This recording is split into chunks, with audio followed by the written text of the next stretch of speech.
않는 마음 내 안에 주소서.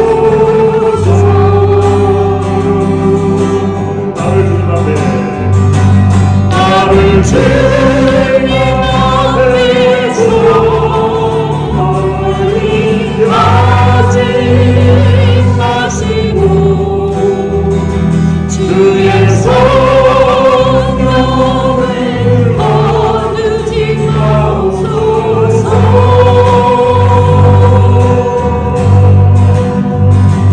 그 구원의 기쁨 다시 회복시키시며 변치 않는 마음 내 안에 주소서.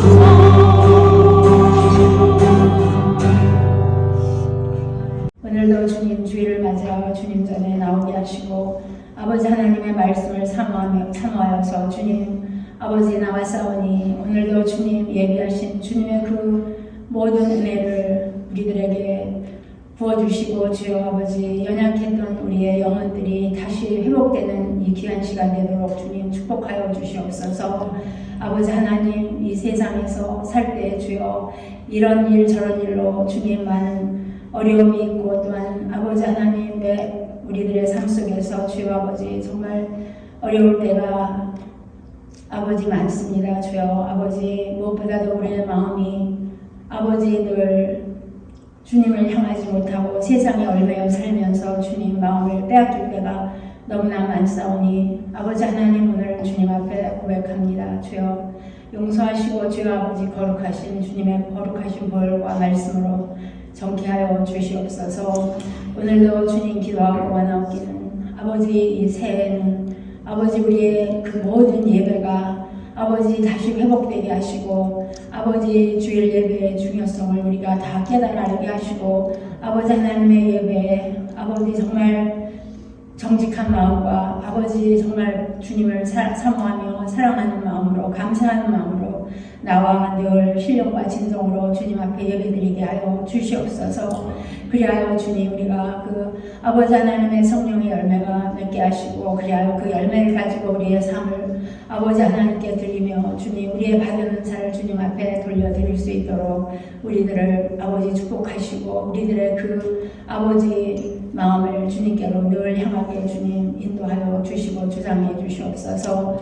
오늘도 주님 이 교회를 위해 기도합니다. 주여 아버지 교회 아버지 비록 어려운 아버지 가운데 있사오나 주님 아버지께서 친히 이 교회를 아버지 붙잡고 계신 줄 축복하고 계신 줄 압니다. 주여 아버지 하나님 어려울 때일수록 주여 아버지 우리들이 주님 앞에 아버지 정말 온전히 아버지 우리를 주님 앞에서 바라보게 하시고 주님 아버지 하나님 정말 우리가 주님과의 그 아버지 관계가 아버지 다시 아버지 새해를 통해서 회복되게 하시고 그래야 주님 우리가 주님께 더욱더 영광 돌리는 이 한 해가 될 수 있도록 주님 축복하시고 아버지 하나님 정말 우리 마음이 온전히 주님을 향하게 중심을 주님께서 축복하시고 인도하여 주시옵소서. 아버지 하나님 또한 단회에 세워주신 우리 송기영 목사님을 위해 기도합니다. 하나님 아버지께서 아버지 정말 단위에 세워주셨사오니 아버지 그 세워주신 그 목적을 우리 목사님을 통해서 이루어 나가시기를 간절히 바라고 원하옵니다. 아버지 우리 목사님을 늘 주님의 능력의 장중안에 붙잡아 주시고 아버지 간절한 기도와 주님 교회를 위해서 기도하는 기도가 주님 전에 상달되게 하시고 외롭고 고독할 때마다 성령님께서 위로하시고 하나님께서 위로하여 주시옵소서. 사모님 또한 제 자녀들 늘 축복하시고 그 가정에 성령 아버지 충만함으로 늘 주님 매일매일 아버지 기적을 아버지 보며 아버지 체험하며 살아가는 귀한 가정 되도록 축복하여 주시옵소서.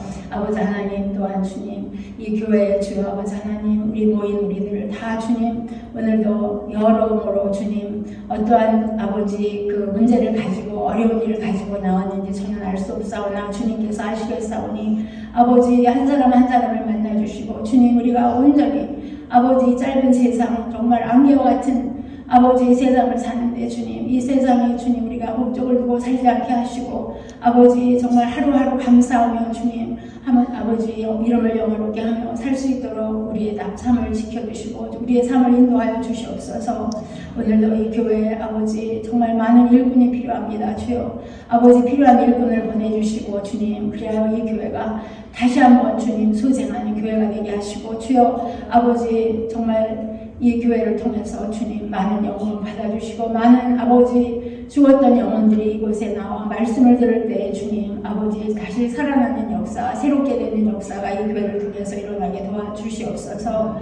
아버지 오늘도 주님이 시작하는 예배가 주님 전에 상달되게 하시고 아버지 우리 마음 우리 생각을 온전히 주님께서 지켜주시고 우리가 말씀을 들을 때 그 말씀이 주님 생명의 말씀이 되어서 그 말씀이 우리를 주장하게 하시고 아버지 그리하여 주님 우리가 거룩한 그 경건한 생활을 할 수 있도록 주님 축복하시고 그래야 우리가 그 경건한 삶을 통해서 주님 하나님을 보게 하시고 하나님의 영광이 우리 삶을 통해서 나타나며 우리의 가는 길 잃지 않고 주님 아버지 늘 주님 빛과 아버지 진리로 인도하여 주시고 아버지 우리들의 마음에 맡은 옥토의밭이 되어서 말씀을 받을 때 아멘 아멘으로 받게 하시고 주님 그 생활에 적용하여서 주님 정말 성령의 열매가 주님 많이 맺히도록 주님 축복하여 주시옵소서. 시작하는 시간이 오늘 끝나는 시간까지 성령께서 주장하시고 이 교회를 인도하여 예배를 인도하여 주시옵소서. 감사드리오며 예수님의 이름으로 기도드렸사옵나이다. 아멘.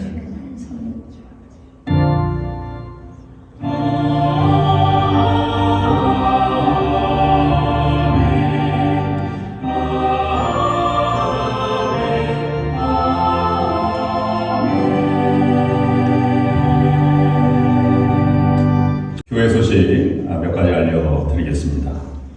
토요 새벽 기도회가 7시에 진행이 됩니다. 한 이혜자 집사님과 몇 사람이 이제 통성으로 기도하는데 우리 교회가 기도의 음성으로 더 울려 퍼지면 좋겠다. 한 10분이 기도하면 얼마나 좋을까. 여러분들 기도하실 분들은 토요일 날 나오셔서 기도하시면 감사하겠습니다. 친교 명단 차트는 9억에 그 다음에 헌화할 차트는 본당 뒤편에 있습니다. 친교 차트에 기록하실 분들은 여선교회를 통해서 기록해 주시고 준비해 주시고 또 헌화를 기록하시고 헌화할 분들은 예배부장인 이혜자 집사님을 통해서 진행해 주시면 감사하겠습니다. 그리고 오늘 예배 마치고 친교 시간에 여선교회들 모이셔서 지난주에 우리 회의했듯이 여선교회를 다시 재조직해 주시면 감사하겠습니다. 2025년을 시작하면서 몇 가지 시작할 때 교회에 이제 전통이 있는데요. 예를 들자면 일주일 새벽 기도회를 한다든지 신년 축복성회를 한다든지 또는 시리즈 주일마다 시작하면서 무슨 집회를 한다든지 이런 과정이 있는데 우리는 그럴 만한 여력이 없고 우리의 마음을 다지기 위해서 우리가 무엇인가 새롭게 해야 할 터인데 올해의 부흥이 목표이고 수년내 부흥케 하소서라는 주제로 우리가 총전력하고 전도하는 해로 삼고자 하는데요. 1월 오늘 19일부터 3주간을 이 가정사역 세미나를 통해서 부흥을 우리의 심적인 영적인 회복과 또 삶의 회복, 교회의 안정, 평화, 또 부흥을 꿈꾸면서 가정사역 세미나를 본당에서 하려고 했는데 본당이 식사 끝나고 다시 정리하고 다시 와서 준비하기가 좀 어려울 것 같아서 친교실에서 대신 진행하려고 합니다.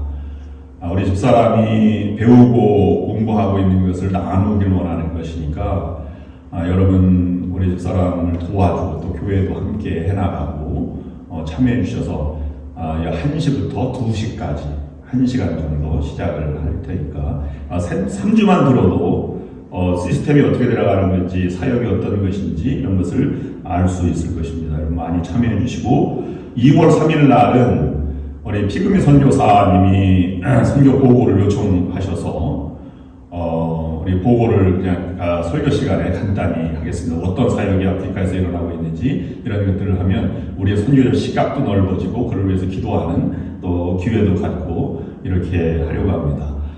그래서 올 한 해 우리의 신앙과 또 영적인 출발점이 신선하게 새롭게 할 수 있도록 여러분 그렇게 협력해 주시고 참여해 주시면 감사하겠습니다.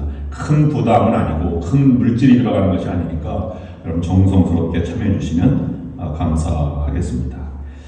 이번 주간은 제가 졸업한 감리교신학대학 합창단이 2주 순회 공연을 옵니다. 그래서 제가 며칠간 그들을 안내하면서 북가주의 미주 감리교신학대학 총 동문회가 한 25분 내외 정도 되는데 그분들이 함께 모여서 격려도 하고 후배들 목회사역 안내도 하고 또 이렇게 공연도 참여하고 식사도 대접하고 이런 과정이었습니다. 제가 다녀옵니다. 여러분 위해서 기도해 주시면 감사하겠습니다. 이상으로 교회 소식 마칩니다. Today's scripture reading is from Acts chapter 13, verses 13 through 16. From Paphos, Paul and his companions sailed to Perga and Pamphylia, where John left them to return to Jerusalem. From Perga, they went on to Pisidian Antioch. On the Sabbath, they entered the synagogue and sat down. After the reading from the law and the prophets, the synagogue rulers sent word to them, saying, "Brothers, if you have a message of encouragement for the people, please speak." Standing up, Paul motioned with his hand and said, "Men of Israel, and you Gentiles who worship God, listen to me." This is the word of God. 사도행전 13장 13절부터 16절까지 교독을 읽겠습니다. 제가 먼저 읽겠습니다.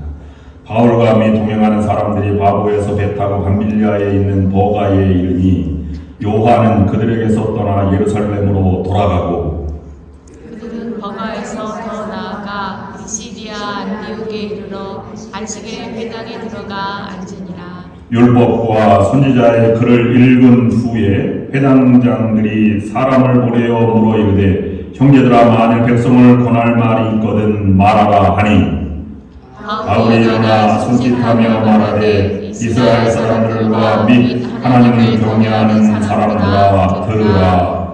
아멘.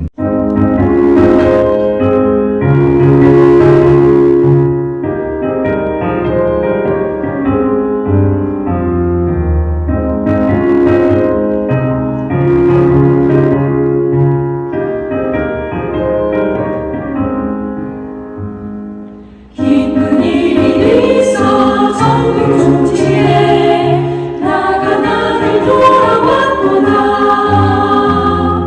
아버지가 친히 마중 나가서 잃은 자식 방영 맞았다.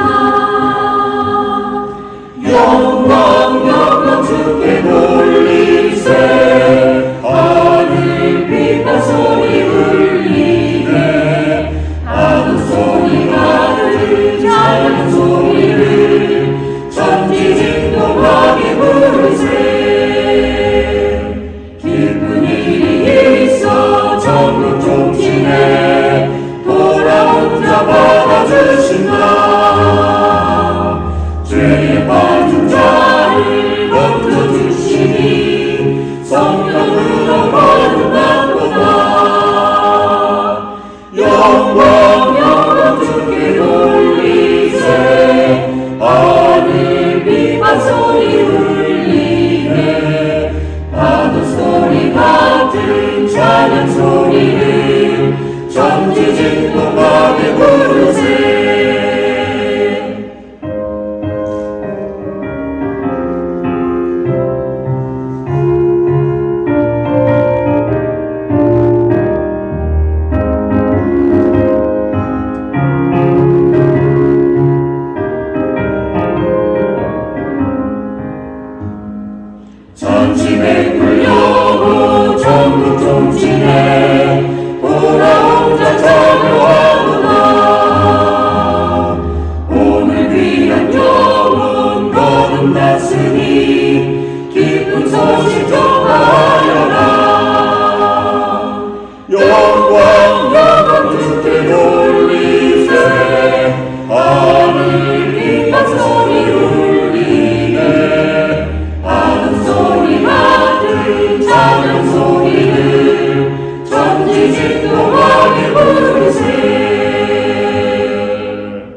주님 전에 나와 예배드린 여러분을 주님의 이름으로 환영합니다. 오늘 사도행전 13장 13절부터 16절까지는 1차 전도 여행을 떠난 이후에 가장 큰 위기 가운데 어떻게 바울과 바나바가 그 위기를 극복하고 선교 활동을 완수해 나가는 그 동기가 무엇인지를 우리에게 전해주고 있습니다. 그것을 통해서 우리에게 주는 교훈을 묵상해 보려고 합니다. 사람은 그가 어떤 생각을 하고 어떻게 생각하느냐에 따라서 그 사람의 삶의 형태와 질이 좌우됩니다. 그러면 생각이 곧 언어로, 언어가 곧 행동으로 이어지기 때문에 그렇습니다. 마찬가지로 우리 신앙인들도 우리가 어떻게 기도하느냐에 따라서 우리의 신앙의 여정은 진행되게 됩니다. 기도하는 것이 여러분의 크기이고 여러분의 신앙입니다. 크게 기도하시고 진지하게 기도하셔서 하나님의 위대한 사역과 꿈을 이루어가시는 여러분들이 될 수 있기를 주님의 이름으로 축원합니다. 근데 기도는 그냥 정한수 떠놓고 기도드리는 어머니도 굉장히 정성스럽고 대단한 것이지만 그가 어떤 신분의 사람으로 어떤 자세로 어떤 상태의 정체성을 가지고 기도하느냐가 더 중요합니다. 신앙인들은 그 자세와 정체성을 가지고 하나님께 하나님의 자녀로서 올려드리는 기도가 아름다운 기도입니다. 그러면 그 기도를 드린 만큼 하나님의 마음을 알고 뜻을 알아서 하나님의 때에 사역자로 수고하고 능력을 바라고 믿음의 행진을 계속할 때 우리는 승리의 삶을 살아갈 수 있게 되는 것입니다. 기도와 정체성과 하나님의 마음과 때를 알아서 살아가심으로 여러분의 믿음의 능력을 발휘하시는 여러분들이 될 수 있기를 주님의 이름으로 축원합니다. 제가 10년 전 조금 지나서 이스라엘 성지순례를 간 적이 있습니다. 예루살렘 주디아 사막을 넘어서 올리브 산을 넘어가면 주디아 데절트로 넘어가는 길이 있는데 그 넘어가면 북쪽으로 올라가면 여리고성이 있고 남쪽으로 내려가면 사해 데드시가 존재합니다. 예루살렘이 AD 72년경에 로마 1차 침공으로 티투스 장군에 의해서 예루살렘 성벽이 무너지고 성전이 파괴되었습니다. 다니엘이 예언한 것과 같이 멸망에 가증한 것이 성전에 서거든이라는 표현대로 이 타이투스 장군은 예루살렘 성전에 가장 가증한 것의 상징인 돼지머리를 올려놓았습니다. 유대인들을 멸시하고 성전을 회파하기 위한 것입니다. 성전은 무너졌고 예루살렘 사람들은 다 도망가서 디아스포라가 되게 되었습니다. 그럴 때 마지막 흥전까지 나아가서 사해 동쪽 서쪽으로 있는 마사다 언덕에 한 800m 되는 이 돌산 위에 요새를 짓고 항전을 하다가 3년 버티다가 3년 만에 960명 중에 노파 1명과 5명의 어린아이들이 곡식 창고에서 살아남은 것 빼놓고는 다 자결하고 전멸한 사건이 있었습니다. 왜 그러냐면 로마 군인들은 토성을 쌓고 토성에도 진입할 수 없으니 그 960명의 친인척과 형제 자매 부모들을 모시고 앞장세워서 활을 쏠 수 없도록 만들고 진로를 들어가서 성문을 뛰어넘어서 그 땅을 점령하기 바로 직전이었는데 960명은 자결하고 말았던 것입니다. 그 올라가서 그 숭고한 이 땅을 밟으면서 한 사람을 보았는데 뉴욕에서 온 사람인데 13살 어린 소년을 성인식하는 장면입니다. 그 성인식이 얼마나 거룩한지 30명이 함께 참여해서 그 아이를 위해서 정말 살아가는 그런 삶의 모습을 바라보면서 감동을 받은 적이 있습니다. 그때 들은 이야기입니다. 유대인들의 식탁에 앉으면 이렇게 말한답니다. 자녀들에게 부모가 이렇게 말하면서 그 정체성을 확인해 간답니다. 어느 날 여우가 너무 물고기를 먹고 싶었습니다. 그래서 물가에 가서 물고기에게 이렇게 했습니다. 야, 큰 물고기가 너희를 잡아먹을 거야. 그리고 주변에는 너희를 잡아먹을 물고기가 얼마나 많으냐. 그러니 육지에 올라오면 잡아먹을 것도 없고 얼마나 편한지 모르겠다 라고 여우가 물고기한테 꼬셨다.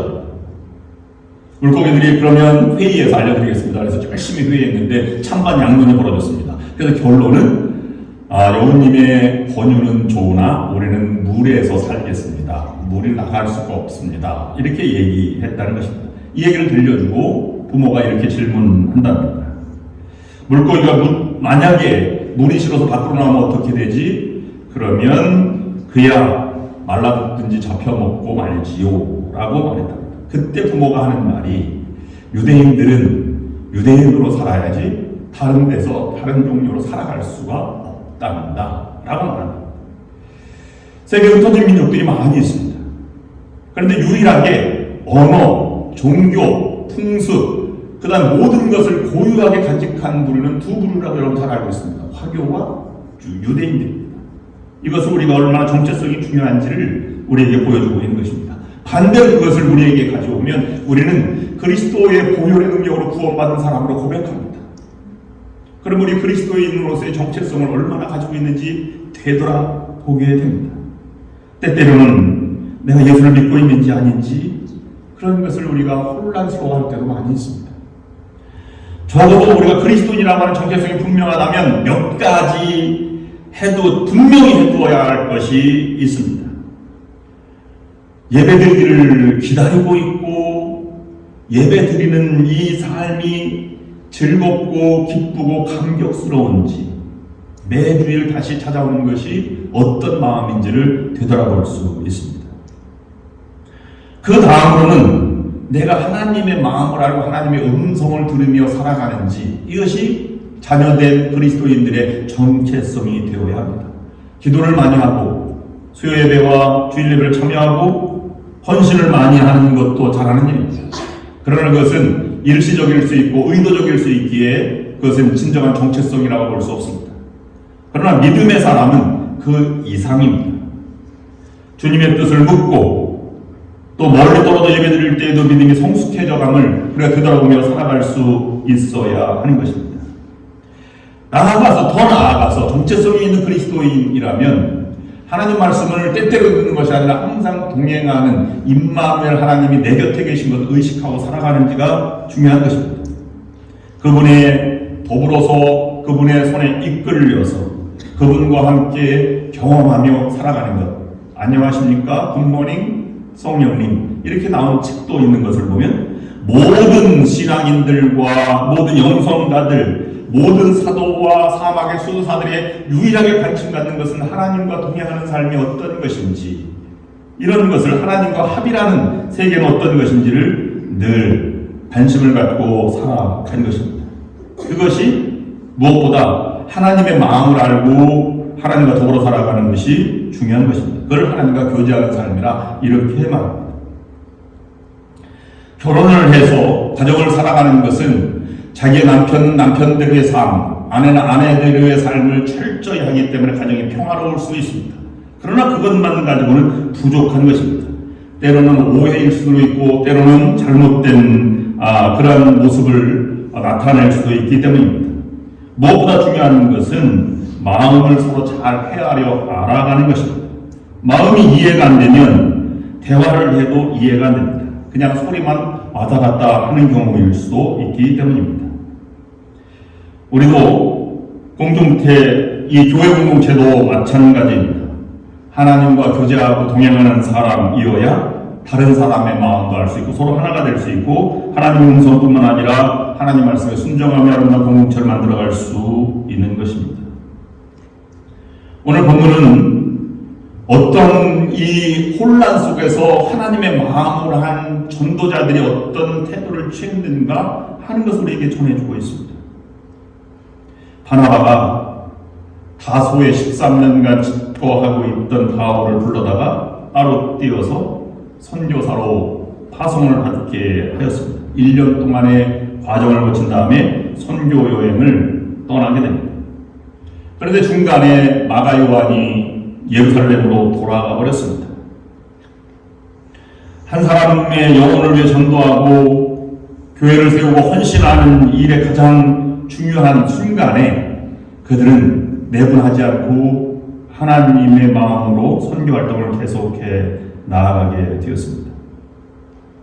오늘 본문에서 처음으로 지금까지는 사울이라고 칭하던 것이 우리가 잘 아는 언어 바울로 바뀌어지는 장면이 오늘 13장 13절입니다. 먼저 1차 전도여행의 지도를 한번 보시겠습니다.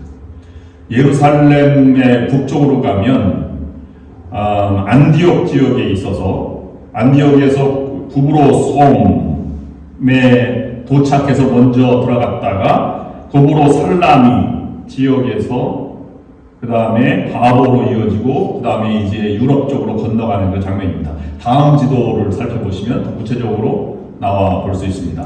안디옥에서 실루아노라고 하는 곳에서 이 구브로 섬 살라미, 바보, 그 다음에 담빌리아 버가 지역까지가 오늘 본문에 나와 있고 위에 있는 안디옥이 비시디아 안디옥이라고 하는 또 다른 안디옥 지역, 로마의 유명한 내륙 도시 형성된 그러한 인조 도시였던 것에 안디옥이 있는 지역까지가 오늘 본문에 나와 있는 것입니다. 이 살라미 지역에서 구브로 섬에서 바울과 바나바는 아주 유명한 사람을 만나는데 마가복음의 저자 마가 요한을 만나서 동행하게 됩니다. 이 구브로 섬은 바나바의 고향이요, 또 마가는 바나바의 생질입니다. 사촌이라는 말입니다. 그래서 이 사촌을 만나서 동행하게 되었습니다.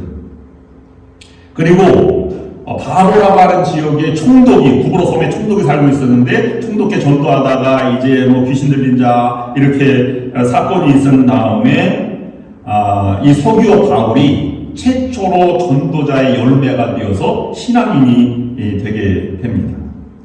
그래서 사울이라는 이름이 비로소 바울로 바뀌게 되었습니다. 13장 9절 말씀에 기록된 말씀은 이런 말씀으로 시작을 합니다.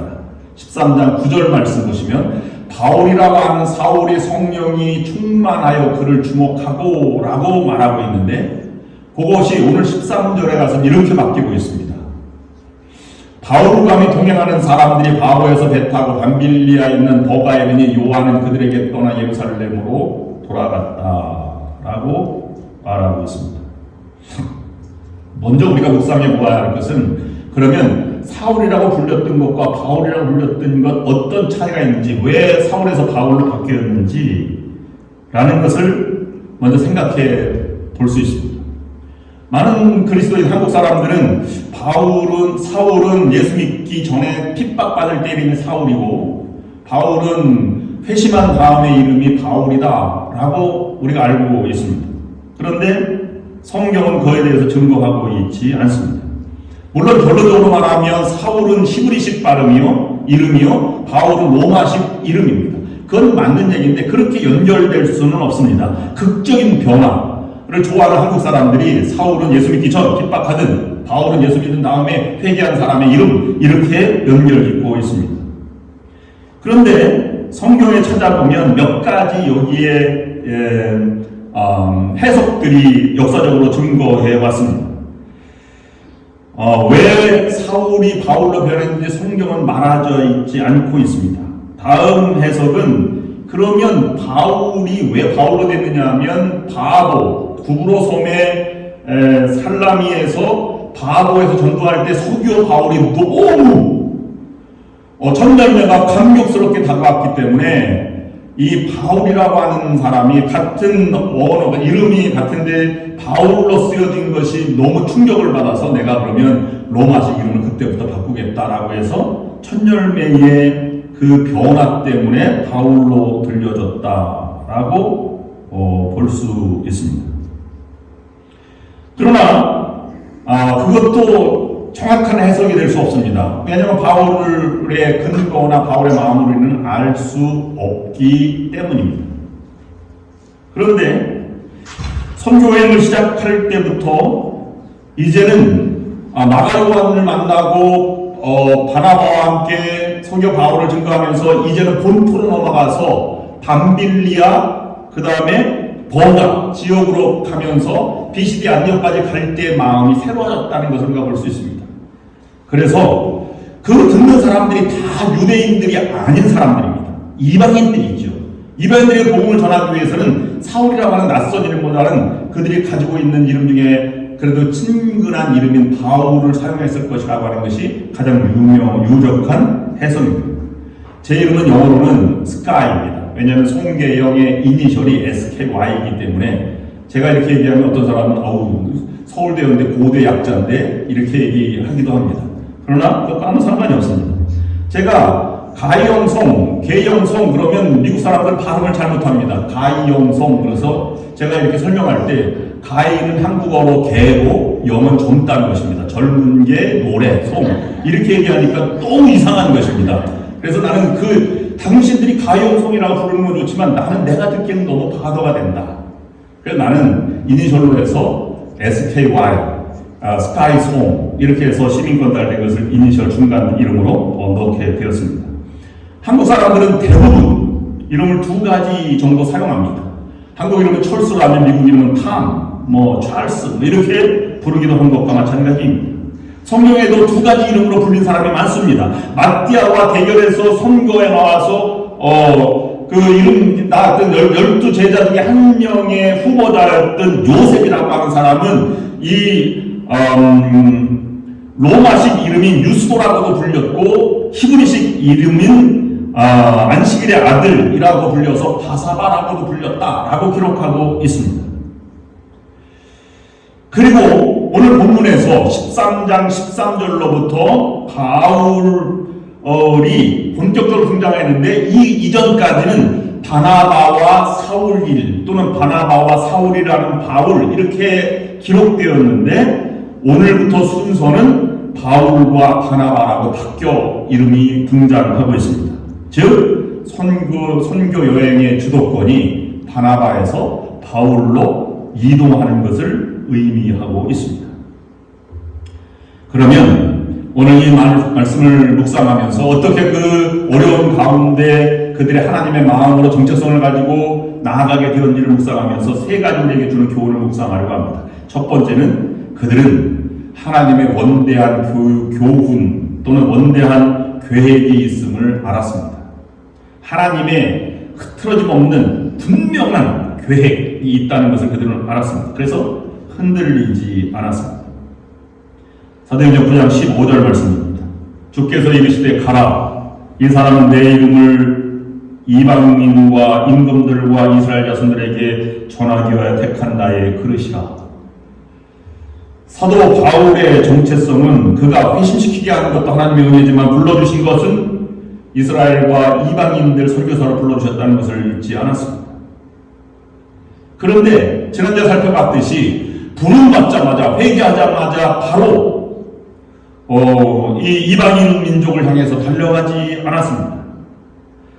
하나님의 부르심을 받은 이후에 아라비아 사막에서 3년간 수양한 다음에 다시 돌아와 다메섹과 예루살렘에서 복음을 전도했을 때 그 사람들이 유대인들이 저 사람은 우리를 핍박하는 사람 아니냐 아니면 우리의 일당이 아니었느냐 라고 해서 복음 전도할 때 용납하지 않았습니다. 유대인들도 용납하지 않았고 변절자라고 용납하지 않았고 기독교인들도 자신들을 박해했던 사람이라고 받아들이지 않았습니다.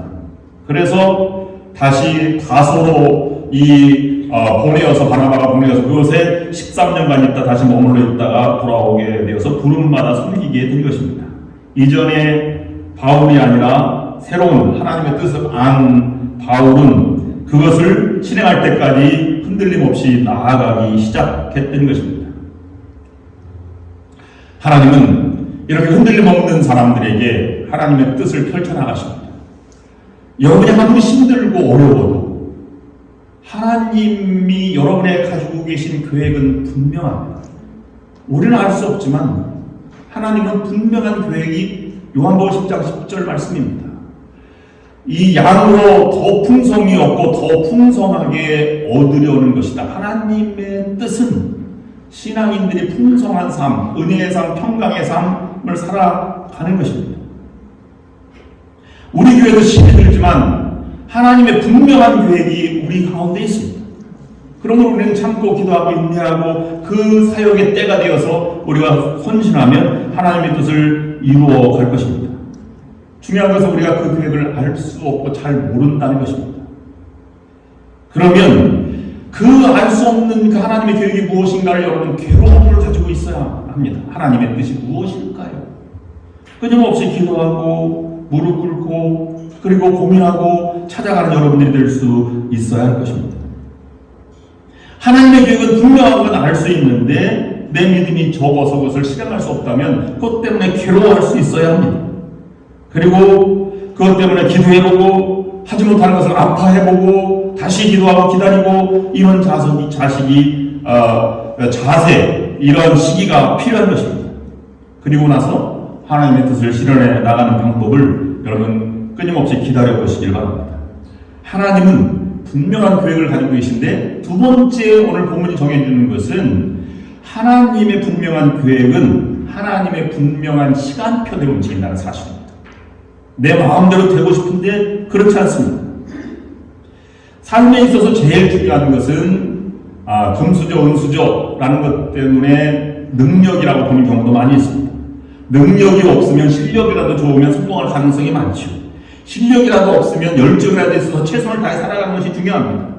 그런데 이것보다 중요한 것은 능력, 실력보다 더 중요한 것은 열정이고요. 열정보다 더 중요한 것은 방향입니다. 방향보다 더 중요한 것은 할 때 하는 때입니다. 이 때를 여기서 얘기하고 있는 것입니다. 하나님의 계획이 이루어지는 하나님의 분명한 계획이 진행될 하나님의 시간표가 있음을 우리가 자각할 때 우리는 좌절하지 않을 수 있는 것입니다.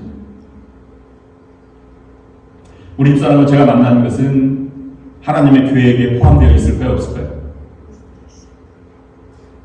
저는 고백하기를 하나님이 짝져 주셨다 이렇게 믿고 평생을 살아갑니다. 왜냐하면 우리는 결혼이 30살 때 했는데 제가 30살 좀 못 돼서 했는데 한국 나이는 30살에 했어요. 제가 우리 집사람 만나려고 30년을 기다렸으니까 하나님의 뜻이죠. 그만한 수많은 전도사 때 결혼하다고 찾아온 사람이 얼마나 많았겠습니까? 다 물리쳤습니다. 저도 지금은 볼품 없지만 그때 인기가 많았습니다. 다 물리치고 우리 집사람 만났으니 마음이 동하고 뜨거워서 결혼했습니다. 하나님의 뜻이 중요한 것이 일할 때 성경에 보면 때를 늘 말하고 있습니다. 한때 두때 반때 이야기도 있고 7회 이런 것도 있지만 인상 전체를 보면 요셉이 탁월한 지도자로 이스라엘 민족을 다 이주시키고 출애굽하는 근거를 마련하기 위해서 그가 때를 만나는 것은 17살 때 팔려갔지만 노예 생활 속에 30살까지 기다리는 하나님의 때가 있었습니다. 그 때를 참고 견딘 것이 위대한 사역자가 된 것이죠. 모세는 하나님의 계획대로 이스라엘 민족이 지도자로 앉게 될 때까지 40년간 광야에 살았습니다. 80세 돼서야 그는 위대한 지도자가 되었는데 그것도 광야에서 40년간을 더 지내면서 120세 될 때까지 그는 때를 기다렸습니다. 그러나 그도 가나안 땅에 들어가지 못하는 비운을 맞고 말았습니다. 여호수아도 40년간의 세월을 모세가 남기고 간 일들을 감당하게 될 때까지 40년간을 기다렸습니다. 12사도들도 3년간 따라다녔지만 그것은 완성된 것이 아닙니다. 졸업식이 완성된 것이 아니라 모든 신학자들은 공통적으로 말하고 있는데 사도들이 십자가 아래서 한 명도 보이지 않았던 것은 두려움 때문입니다. 훈련받았다고 다 되는 것이 아니라 그들이 진정으로 변화되는 것은 부활의 주님을 만났을 때 평강이 있을지어다 성령을 받으라 그리고 오순절 성령이 임했을 때 그들은 정말로 변해서 죽음을 무릅쓰고 복음을 전했다고 말합니다. 우리는 하나님보다 서둘러 가서도 안 되고 지체해서도 안 됩니다. 하나님의 일꾼들은 항상 깨어서 하나님의 시간표대로 나가는 것이 중요한 것입니다. 때를 놓치면 영적 전쟁에서 질 수밖에 없습니다. 그래서 사울이라고 불리던 바울이 구브로 섬에서 바로에서 본토로 지나갈 때 이때가 이방 선교의 전초기지를 향해서 나아가는 것이다. 지금의 바울로 불리어질 때가 아닌가라고 해서 바뀌었을 가능성이 있다는 것입니다. 일리가 있습니다. 그래서 가톨릭에서는 세례명을 달리 전해주기도 한 것인지도 모르겠습니다. 유명한 보험전도 전도자인 빌리그레암 목사님이 부흥에 인도 저 호텔에 묵고 있었는데 마린 몰러가 함께 묵어서 만났습니다. 이 빌리그레암 목사님은 유명인사니까 그가 전도하면 더 효과가 분명해서 1000만 명을 전도했다든지 이런 것들이 많이 있습니다. 근데 집회 기간이기 때문에 마린 몰러에 전도하라 이런 성경 음성을 들었는데 이따가 하겠습니다. 제 집회에 충실해야 됩니다. 저녁 집회가 있습니다.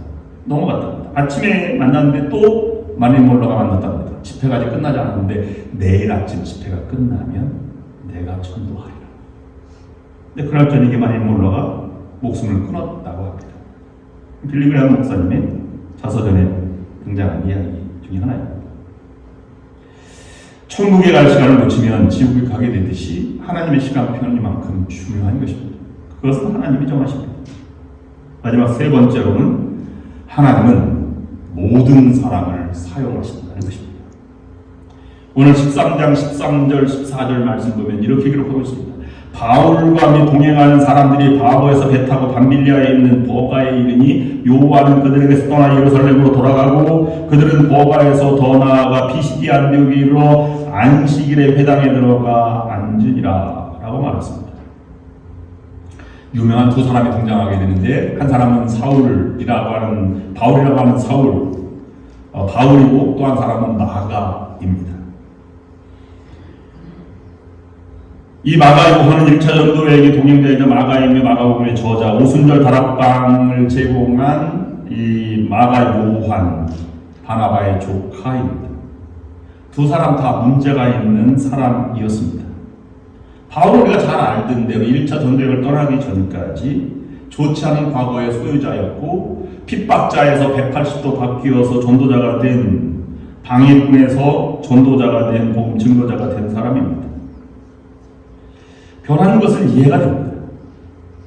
그러나 그들이 목숨 걸고 죽음을 뒤에 두고 가족들이 순교당한 이후에 복음을 받아들인 그 현장에 우리의 지도자로 세운다는 것은 다른 개념이라고 생각해 봅니다. 복음의 선봉자가 되게 하시는 하나님을 우리는 이해할 수 없을지도 모르겠습니다. 만약에 오늘날 신앙 공동체에 또는 우리 교회에 이와 같은 일이 벌어졌다면 여러분 어떻게 행동할지를 다시 한번 되돌아볼 수 있어야 할 것입니다. 교회를 핍박하고 욕을 하던 사람이 예수를 믿고 난 이제 다시 살아야지 그 세례를 받고 살아간다면 여러분 그럴 수 있다고 생각을 할 것입니다. 열심히 봉사해서 굳은 일 마다하지 않고 하기 때문에 교회에서 집사에 임명을 해서 집사로 살아가는데 여러분 집사로 선진적으로 살아가는 것을 그럴 수 있다고 생각할 것입니다. 그런데 사사건건 방해하고 목사를 못 살게 굴고 목회자를 아니면 사역자들에게 반대하고 막 못 살게 굴던 사람이 경찰을 부르고 고소하고 쌈판을 만들고 교회를 풍비박산으로 만든 사람이 오늘날 변화해서 이렇게 왔는데 우리의 지도자, 아니면 사역자로 이렇게 쓴다 하면 우리는 절대 그 사람을 쓸 수 없을 것입니다. 그런데 바울을 최대의 지도자, 복음 전도자로 보내셨고 바울은 주신 사명에 충성을 다했습니다. 또 한 사람 보면 요한은 저희를 떠나 예루살렘으로 돌아가고 라고 했습니다. 마가 요한은 분명한 이유는 알 수 없지만 버가에서 선교활동 중에 너무나 힘들어서 나중에 살펴보시겠습니다만은 되돌아갔습니다. 1차 전도여행에 돌아간 지역을 다시 한번 보면서 몇 가지 사진을 통해서 우리가 함께 보겠습니다. 여기 바보에서 배를 타고 가는 지역은 먼 거리입니다. 옛날의 배로는 저 거리를 지나갈 때 쉽게 지나갈 수 없었습니다. 제가 성교순례 갈 때 반모섬에 갔는데요. 반모섬 4시간 거리인데요. 역방향으로 순풍이 아니라 역풍을 불어서 가기 때문에 4시간에 35명의 모든 사람이 다 구토를 하였습니다. 그래서 의식을 찾은 사람이 몇 사람 되지 않았습니다. 그만큼 저건 거보다 훨씬 더 먼 거리입니다. 그래서 혹자는 버가에 도착했을 때, 밤빌리아에서 내려서 버가에 도착했을 때 그곳에서 멀미 때문에 병이 났을 것이다, 아니면 말라리아 걸렸을 것이다 라고 생각을 하기도 하였습니다. 그런데 거기에 보면 또 한 가지 보면 거기에서 버가에 도착해서 안디옥에 지나가서 루스다로 갈 때 큰 내륙의 산맥이 하나 있습니다. 그 산맥을 뭐라고 얘기하냐면 타우루스 산맥이라고 합니다. 사진을 한번 보시겠습니다. 여기 보면 이 비시디아 안디옥에서 바라본 것인데 비시디아 안디옥은 평지입니다. 이 평지는 안디옥 지역 버가에서 더 올라가서 그 내륙 쪽에 있는 비시디아 안디옥인데 거기에 회당이 있습니다. 그 회당에서 그 예배드리는 모습이 아직도 흔적에 남아 있는데 이것이 우리 성주순례단 북가주 연합감리교 성주순례단이 가서 예배드리는 그런 장면입니다. 이미 버가에서 마가는 떠났고 비시디 안디옥까지 와서 바울 일행이 회당에 들어가서 예배를 드렸다는 그 장소에서 지금 예배를 드리고 있는 것입니다. 그리고 나면 다시 루스드라로 가는 길에 저 산맥을 넘어가야 하는데 저 산맥을 타우루스 산맥이라고 부릅니다. 몸은 지쳤지 열병은 가지고 있지요. 앞으로 갈 길은 태산같이. 저 타우루스 산맥은 독수리가 많이 산다고 합니다. 왜냐하면 갈매기들이 저 산맥을 넘어갈 때 독수리에 잡혀먹는 산이라고 부르기도 한답니다. 그래서 험악한 산이라고 부릅니다. 가까이에서 제가 찍은 사진을 보면 이렇게 사진 속에는 더 극명하게 높은 산처럼 보입니다. 구름같이 모이는 것인데 저기 넘어가기가 쉽지 않을 것 같습니다. 그래서 마가는 여기에서 예루살렘으로 다시 돌아갔을 수도 있다라고 생각을 합니다. 그야말로 마가 때문에 얼마나 내분이 일어났습니까? 철부지 때문에 감정이 상했고요. 교회가 이 선교 공동체가 시험에 빠졌습니다. 여러분, 사역자가 아프면 그 공동체는 정말로 힘이 든 것이고요. 헤어나올 길이 없어요. 그래서 바울은 이 마음 때문에 2차 전도여행 때 마가가 같이 가자고 했더니 마가만은 절대 안 됩니다. 어떻게 배반한 사람을 다시 데려갈 수 있습니까? 그래서 바나바와 바울이 싸움으로 서로 갈라져서 선교활동 나가는 근거가 되기도 합니다. 그래서 바나바는 마가와 함께 떠나고 바울은 실라와 함께 떠나게 되는 장면이 바로 여기에서 비롯된 것입니다. 바울의 눈에는 마가는 소망이 없었습니다. 그런데 얼마 지나서 마가는 그와 상관없이 훌륭한 일꾼으로 바뀌어 변했습니다. 바울이 마지막 순교당하기 직전에 로마에서 마지막 편지를 통해서 내가 한 번만 꼭 보기를 원하는 사람이 있는데 그 사람을 데려와라. 그 사람이 마가 요한이었습니다. 그만큼 달라진 사람이었다고 하는 것입니다. 그렇다면 우리들도 바울처럼 행해야 됩니다. 감정이 없는 것은 아니지만 그래서 때를 기다리고 기다릴 줄 알아야 하는 것입니다. 사도행전 13장 13절 14절 말씀 보면 그들이 버가에서 더 나아가 비시디의 안디옥에 이르러 안식일에 회당에 들어가 앉았다 라고 하는 것은 큰 변화를 가르쳐 말하는 것입니다. 떠난 사람은 떠난 사람이지만 있는 사람끼리 목숨을 다해 복음을 증거하자. 그래서 루스드라에서 복음을 증거하다 바울을 돌로 쳐서 죽은 줄 알고 손 밖에 달아내린 장면이 바로 그 장면입니다. 그런데 그 바울은 그 루스드라에서 다시 성 안으로 들어가서 복음을 전했다라고 기록할 만큼 바울이 변해 있는 것입니다. 제가 드리고 싶은 말씀은 이것입니다. 우리의 마음과 하나님의 마음은 다름을 알아야 합니다. 하나님은 배반한 마가도 사용하시고 핍박자 사울도 사용하셨습니다.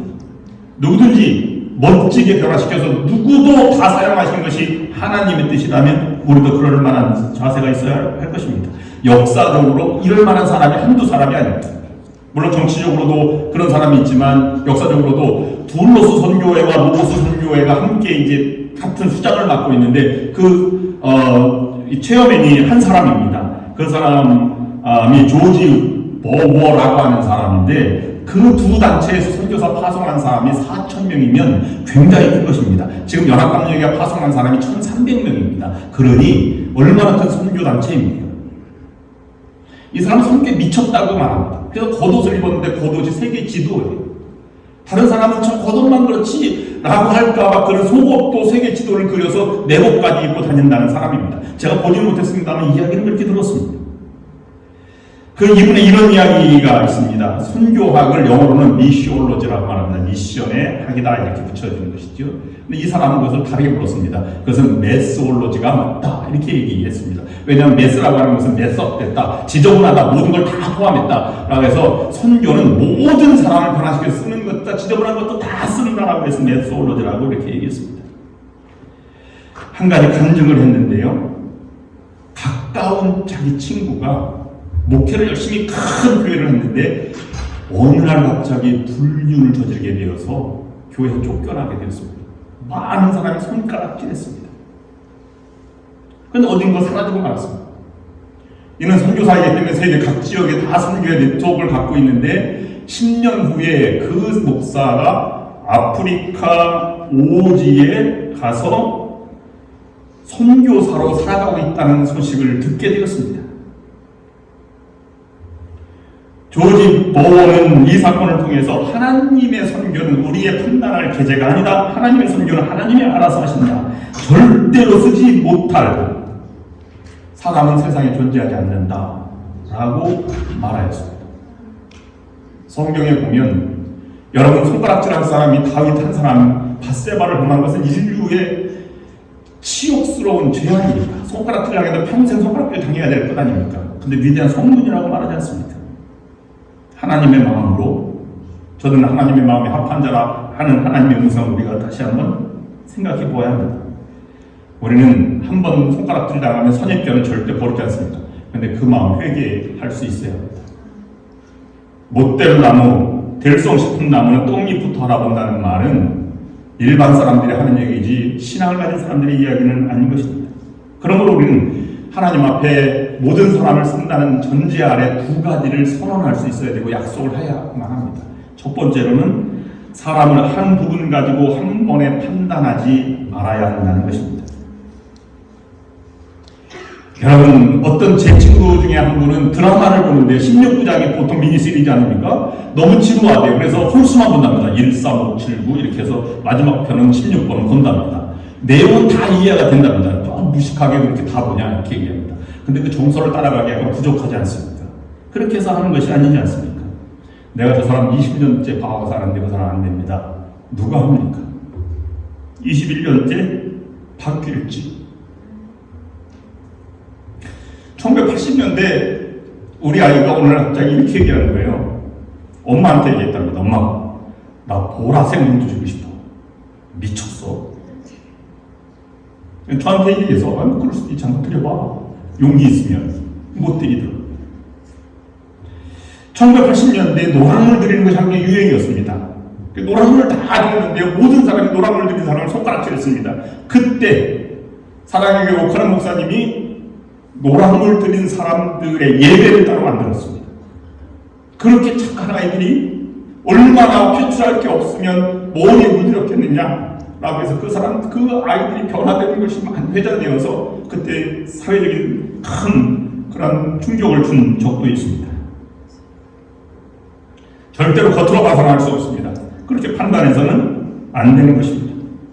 오늘 본문은 바울도 변했고 마가도 변했습니다. 근데 지금은 마가가 변하기 직전 도망간 상태입니다. 근데 그 마음에 추스르고 있는 사람들, 그것이 오늘 말씀 중에 있는 사람입니다. 두 번째, 그러면 우리가 다짐해야 될 것은 과거로 미래를 절대로 판단하지 마라 하는 것입니다.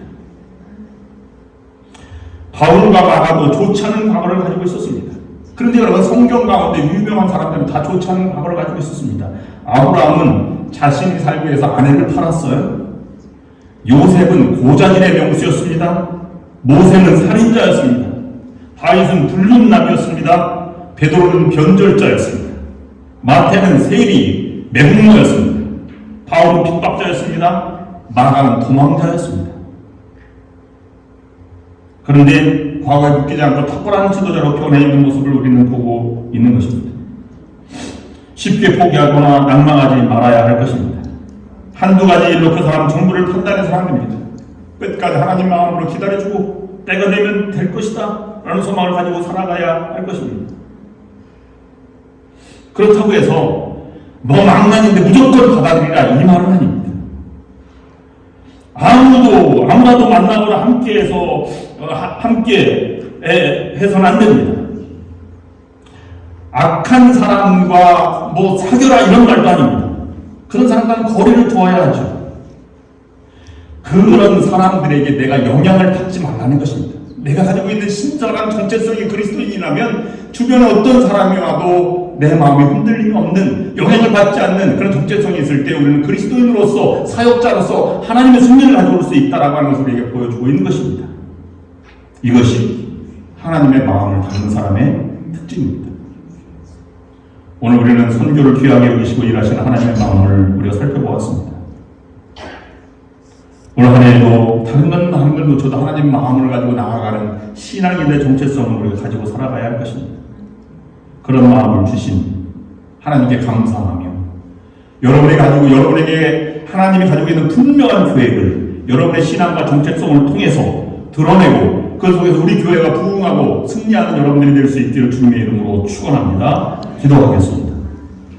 이제는 인간의 몸을 입으시고 십자가의 제물이 되사 우리의 구세주가 되신 예수 그리스도의 구원하시는 은혜와 우리를 사랑하시되 끝까지 변하지 않는 전능하신 아버지 하나님의 크신 사랑하심과 약한 사람을 강하게 하시며 믿음으로 승리할 수 있도록 인도하여 주시는 성령의 역사, 인도, 감동, 교통하심이 오늘 말씀을 들고 예배를 마치고 세상으로 나아가는 모든 성도들과 저들의 가정과 흩어져 있는 가족들과 하는 모든 일 위해 그리고 좋은 연합감리교회 위해 지금부터 영원토록 함께 하시기를 간절히 축원하옵나이다.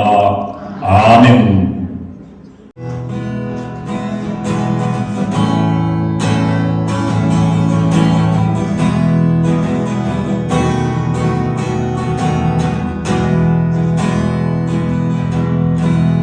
이 세상을 살아가는 동안에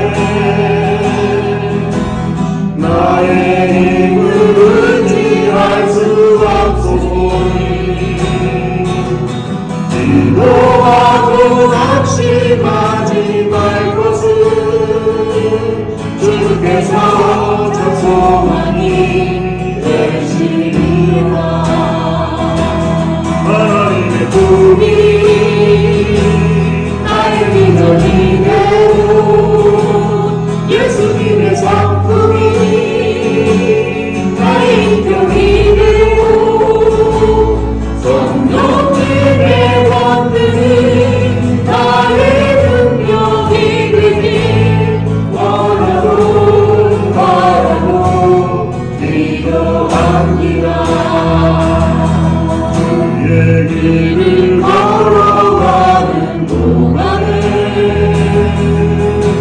세상에 더 의지할 수 없으니 감사하고 낙심하지 말 것을 주께서 저 기쁨이 되시리라. 하나님의 꿈이